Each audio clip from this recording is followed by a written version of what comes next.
Alladzi 'allama bil qalam, kemudian buat legasi yang sifatnya bisa bermanfaat lebih bagi generasi yang berikutnya. Salah satu caranya dengan menulis.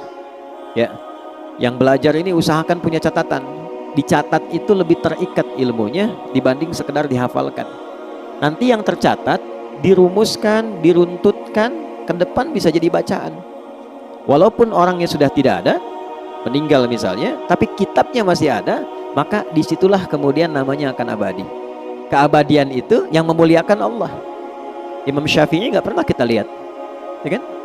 Nggak pernah berjumpa, nggak pernah. Masanya berbeda, tapi karyanya sampai sekarang masih bisa kita akses, dan dengan itu beliau dimuliakan keabadiannya. Karena itu orang-orang bijak mengatakan, kalau Anda masih ingin eksis sampai dengan masa depan, maka wariskan ke masa depan itu tulisan-tulisan dari karya kita yang paling baik. Tidak ada yang terbaik kecuali menyampaikan pesan-pesan yang dimuliakan oleh Allah Subhanahu wa taala. Teman-teman juga begitu. Ya, yang di birokrasi, yang di kedudukan, yang di harta dan sebagainya, ya bukan sekedar kita jalani sebagai profesi. Kalau bisa jadikan legasi, bikin kebijakan. Ya, buat kreativitas, bikin inovasi, tulis. Supaya satu saat dikenang, saya pernah mengalami ini, diwariskan, minimal anak cucu bisa baca. Oh, dulu saya kenal kakek itu begini, ya, bukan cuma lihat fotonya, ya kan? Wah, kakek ganteng juga ya. Oh, ternyata pernah main sinetron, ganteng-ganteng serigala gitu ya. Repot juga. Ya. Nah, kita bikin tulisan lebih bagus, terukur, ya. Balik, 'allamal insana ma lam ya'lam. Kemudian yang kedua, selalu berusaha berinovasi untuk menemukan sesuatu yang baru. Ya, jangan pernah terpaku pada satu hal. Cari sesuatu yang baru, bikin kreativitas sehingga lebih berwarna. Nah, cara menemukan ilmu yang baru itu kita sampaikan, itu kuncinya dua. Satu, rajin mendekati Allah, ya kan? Kita sudah ambil dalil ini di Quran surah 18 ayat 65, ya kan? Fawajada 'abdan min ibadina atainahu rahmatan min indina wa 'allamnahu min ladunna ilma. Khadir yang dimaksud di situ. Abdan itu sifat bagi orang yang rajin ibadah. Nah, biasanya ini catat rumus ya. Ini saya belum pernah kasih rahasia nih. Tapi pagi ini rahasia di antara kita nih ya. Kita bagi dikit. Jadi di Quran itu nabi saja itu panggilannya itu dibagi 3 oleh Allah. Oke? Bagi berapa? 3. Untuk panggilan ya, bukan penyebutan nama.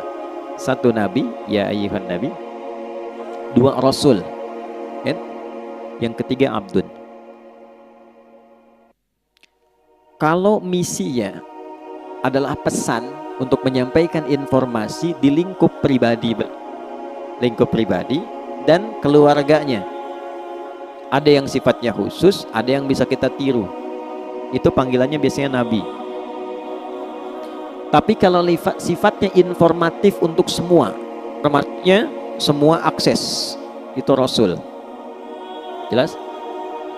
Tapi kalau disebutkan sifat ibadah beliau yang demikian tinggi, itu panggilannya abdun.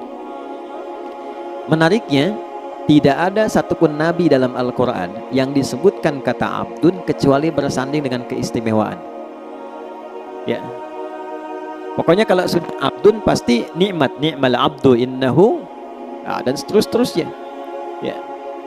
Nabi Muhammad itu saat diundang Isra dan Mi'raj, hal tertinggi yang belum pernah dialami para nabi dan rasul sebelumnya, itu panggilannya bukan rasul, bukan nabi, tapi abdun.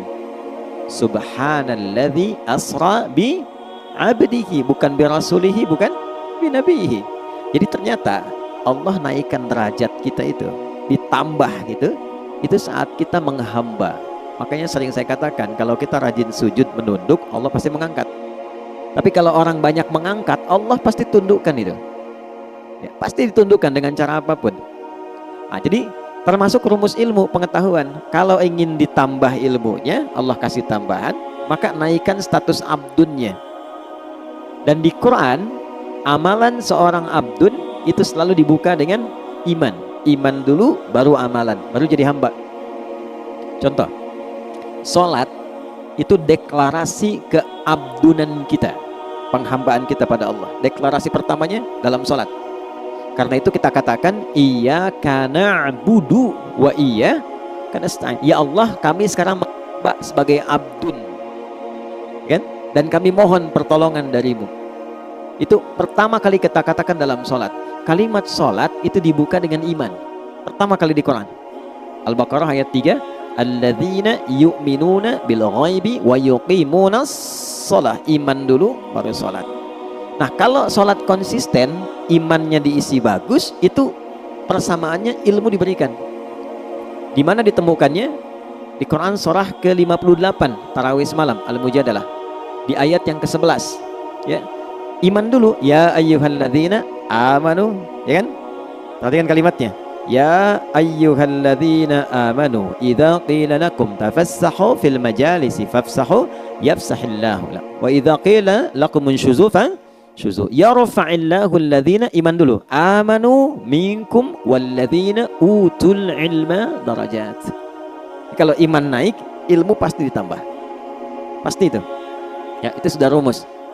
Nah, jadi yang pertama kita coba tingkatkan keimanan pada Allah, rajin sholat. Sholat, ya, nanti pasti akan ditemukan hal baru. Yang kedua, ikuti petunjuk Nabi. Misal, kalau mau belajar, ikuti petuah dari Nabi. Begini cara belajarnya. Keluarkan Kitabul Ilmi. Kalau mau bisnis, ikuti pola bisnis yang ditunjukkan Nabi. Kalau di birokrasi, di kedudukan, ikuti bagaimana petunjuk Nabi. Ambil value-nya, maka apa yang terjadi? Perhatikan kalimatnya. Al-Baqarah ayat 151. Kama arsalna fikum rasulan minkum yatlu alaikum ayatina wa yuzakkikum, 2, wa yuallimukumul kitaba, 3, wal hikmata, 4, 5, wa yuallimukum ma lam takunu ta'lamun. Orang yang cenderung mengikuti prototipe kehidupan Nabi, cara yang Nabi ajarkan, gimana menjalani hidup, salah satu keistimewaannya Allah kasih pada orang itu apa yang belum ia ketahui. Baik. Nah, teman-teman di serse misalnya kan, kehakiman dan sebagainya, kadang-kadang mau nyelesain kasus susah tuh, mau nemukannya. Sholat, kita petunjuk. Ya, tiba-tiba selesai ketiduran, mimpi dapat. Tiba-tiba dapat pencerahan, kemana arah. Itu bisa terjadi. Di bisnis begitu. Ya, gitu diikuti polanya. Abdurrahman bin Auf tuh dari mana sih modal pakaian datang ke Madinah? Dalam 3 tahun kok jadi orang kaya. Kemudian valuasi hartanya di awal sampai 923 miliar dolar. Dihitung sekarang itu 14.700 triliun. Nabi wafat, kita coba riset, itu kurang lebih valuasinya 72.000 triliun. Ya. Dan termasuk satu di antara 10 orang masuk surga. Dan selalu punya kreativitas yang baru, yang gak dikerjakan orang. Orang pilih yang ini, beliau menemukan yang baru. Orang sudah mau deketin yang baru ini, beliau sudah pergi ke kreativitas lain. Jadi hebatnya itu yang dikerjakan orang, itu beliau sudah 2-3 kali 10 step berada di depan. Ya, jadi bikin kreativitas baru, punya inovasi, orang belum ada. Begitu orang ngikutin, ini sudah mengerjakan yang baru lagi. Jadi pantas jadi yang paling unggul di bidangnya. Khalid bin Walid di militer begitu, selalu punya strategi baru. Ya, bayangkan. Ya, kebayang nggak? Belum saya ceritakan dia. Dia melawan Persia coba. Pasukan ratusan ribu, 100.000 pasukan. Beliau cuma bawa 10.000. Itu menemukan strategi baru.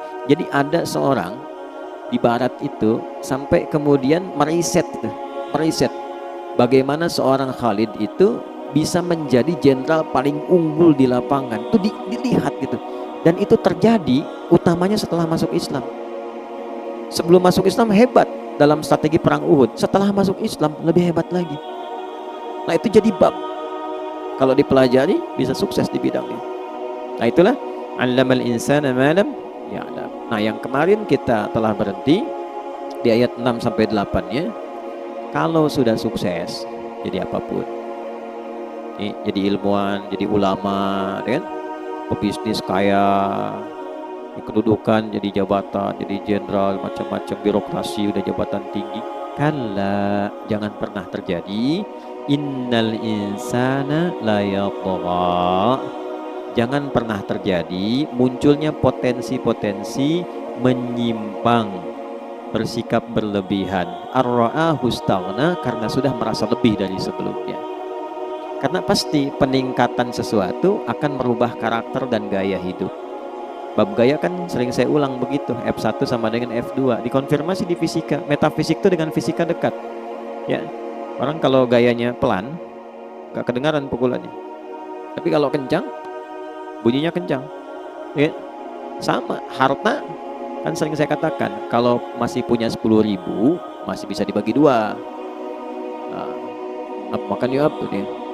Ayo, di mana? Warung Jackie Chan depan. Ya, bisa ya. Makan 10.000 tuh, berangkat sama Ihsan. Begitu nyampe sana, Ihsan bilang, aduh saya nggak bawa uang. Tenang, kita bagi dua nih, 10.000 bagi dua.